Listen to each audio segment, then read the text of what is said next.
El huerto, digamos que es el fruto de la unión de varias asociaciones y de personas del barrio.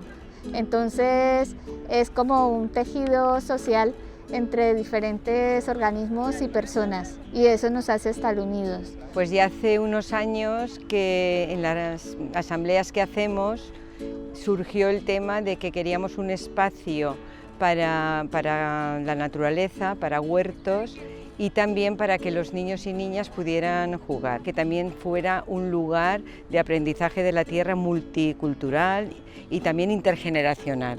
Estuvimos viendo determinadas zonas del barrio, porque aquí siempre ha habido huerta, aquí donde estamos, y pensamos que era el lugar ideal. Surgió como una inquietud y una necesidad de tener un espacio donde tener contacto con la naturaleza, aprender labores de huerto y tener opciones tanto para el manejo del tiempo libre como aprender o por lo menos tener la experiencia de tener soberanía alimentaria, ¿no?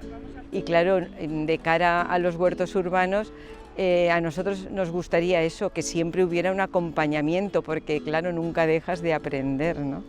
También me gustaría a través de este espacio invitar a todas las personas que estén viendo la entrevista a que se unan al Huerto de Orriols, todas las personas que estén cercanas o que quieran venir.